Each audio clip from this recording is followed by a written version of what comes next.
નમસ્કાર, હું રાજ. આપ જોઈ રહ્યા છો સ્પાર્ક ટુડે ન્યૂઝ. આણંદ સ્થિત અમૃતવાડી ખાતે national skills foundation of India દ્વારા એપીએમસીના સહયોગથી કારીગર કાર્નિવલ 2026નું આયોજન કરવામાં આવ્યું હતું. કાર્યક્રમમાં મુખ્ય મહેમાન તરીકે જિલ્લા વિકાસ અધિકારી નાબાર્ડ રાહુલ ઝુલેકડેકર, અતિથિ વિશેષ તરીકે RSTI આણંદના ડાયરેક્ટર અલક નિરંજન વર્મા અને સંસ્થાના નિયામક ડૉક્ટર એનસાઈ ક્રિષ્ના ઉપસ્થિત રહ્યા હતા. મહેમાનોના હસ્તે દીપ પ્રાગટ્ય કરી કાર્યક્રમનું ઉદ્ઘાટન કરવામાં આવ્યું હતું.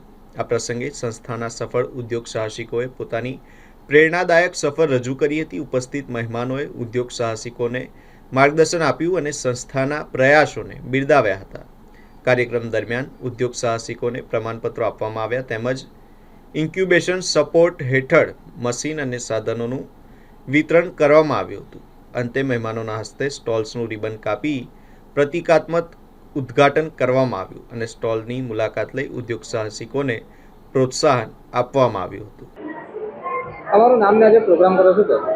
મારું નામ છે મિતેશ મૈડા અને આજે national skill foundation of India દ્વારા એસએપીના સહયોગથી આણંદની અંદર ગોપી સિનેમા પાસે જે અમૃતવાડી છે અને અમૃતવાડીની અંદર કારીગર કાર્નિવલ નામનો 3 દિવસનો એક એક્ઝિબિશનનો પ્રદર્શનનો કાર્યક્રમ છે, જેની અંદર અહીંયાથી અમારી સાથે જોડાયેલા આણંદ જિલ્લાના 50 જેટલા ઉદ્યોગ સાહસિકો જે પોતે અલગ અલગ ટ્રેડની અંદર કામ કરી રહ્યા છે, તો એના જે પોતાના પ્રોડક્શન્સ છે એનું એક એક્ઝિબિશન છે. એની અંદર ગાયના ગોબરમાંથી બનતી વસ્તુઓ, ટેક્સટાઇલ વેસ્ટમાંથી બનતી વસ્તુઓ, કોમ્પ્યુટરાઇઝડ એમ્બ્રોઇડરી, હાથ ભરત, રબારી ભરત, કચ્છી આર્ટ, એના રિલેટેડ કામ છે. બીજું એની સાથે વાંસમાંથી બનતી વસ્તુઓ, કેળાના ફાઇબરમાંથી બનતી વસ્તુઓ, આ બધી વસ્તુઓનું એક અનોખું પ્રદર્શન છે. એની સાથે આર્ટિફિશિયલ જ્વેલરી કે જે હેન્ડમેડ છે તો એનું એક વિશેષ ડેસ્ક છે. એની સાથે સ્કિનકેર પ્રોડક્ટ્સ જે ટોટલી હેન્ડમેડ છે અને ઓર્ગેનિક છે, કે બિલકુલ કેમિકલ ફ્રી પ્રકારના પ્રોડક્ટ્સ. તો એવું અમારું એક ઇકો ફ્રેન્ડલી કોન્સેપ્ટ સાથેનું આ એક એક્ઝિબિશન છે, જેની અંદર અમે અહીંયાથી અપીલ કરીએ છીએ કે આણંદ જિલ્લાના રહેવાસીઓ, નાગરિકો ખાસ આવો. 20, 21 અને 22 માર્ચ સવારે 11 વાગ્યાથી સાંજે 8 વાગ્યા સુધી આ પ્રદર્શન ખુલ્લું રહેશે. તમે આવો અને જુઓ કે આણંદ જિલ્લાના યુવાન યુવતીઓ, ભાઈઓ બહેનો કેવી રીતે પોતાને ઉદ્યોગ સાહસિક બનવા માટેની એક દોડ તરફ આગળ છે અને કેવી રીતે પોતે વ્યવસાયિક તરીકે સેટ થવા માંગે છે. તો ફરીથી સૌને અપીલ કરું છું કે ચોક્કસ મોટી સંખ્યામાં આવો. અને સંસ્થાનું તો એક પ્રમોશન છે, પણ મહેનત કારીગરોની છે, મહેનત આ ઉદ્યોગ સાહસિકોની છે.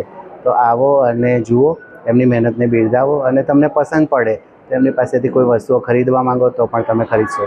આ સાથે અહીંયા ખાખરા, ઓર્ગેનિક ખાખરા અને ટેસ્ટી ખાખરા બંનેનું એક અલગ પ્રકારનું કોમ્બિનેશન છે.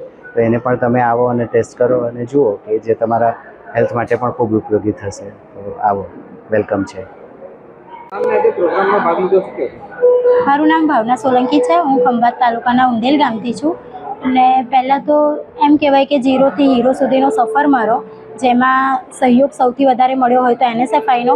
NSFI સંસ્થા સાથે મુલાકાત થયા પછી NSFI મને આર્ટિફિશિયલ જ્વેલરીના બિઝનેસની ટ્રેનિંગ આપી અને એ ટ્રેનિંગ લીધા પછી અત્યારે હું પોતે આર્થિક રીતે પગભર છું અને મારી સાથે બીજી ઘણી બહેનોને મેં રોજગારી પૂરી પાડી છે. અત્યારે મારી સાથે 7 બહેનો જોડાઈ છે, જેમને હું રોજગારી આપું છું. Thank you so much NSFI, જેના લીધે મારું નામ આજે ભાવનાબેન આર્ટિફિશિયલ જ્વેલરીવાળા એ રીતે ઓળખાય છે. जी साहब, आज आनंद में प्रोग्राम करो છો? मुझे हिंदी में चाहिए। आज आनंद में प्रोग्राम में क्या करेंगे? हाँ, मेरा नाम साई कृष्णा है। मैं national skills foundation of India करके गुड़गांव बेस्ड एक संस्था है, स्वच्छंद संस्था है, उसका CEO हूँ। ये वाला कार्यक्रम जो पिछले 1.5 साल से हम यहाँ पे ग्रीन एंटरप्राइजेस, मतलब सस्टेनेबल सोर्सेस से चलाए गए उद्यमी जो है उन लोगों को सपोर्ट करने का प्रोग्राम है और 1 साल चलने वाला है। वो जो 75 जो एंटरप्रेन्योर्स हैं उन लोगों को जो हमने टेक्निकल ट्रेनिंग प्रोग्राम दिया, बिज़नेस कैसे चलाना है उसका तालीम दिया और उन लोगों को जो सपोर्ट किया है फाइनेंशियली और मिशन देने का, उन लोगों का एक कारीगर जैसा हम कर रहे हैं। जो हमारा लोकल जो टीम मेंबर है अनिल सैनी करके, ये लोकल टीम का एक सोच है कि ये सारे लोगों को स्टॉल्स में लगा के उसको मार्केटिंग करके कस्टमर्स तक पहुंचाने की एक कोशिश है।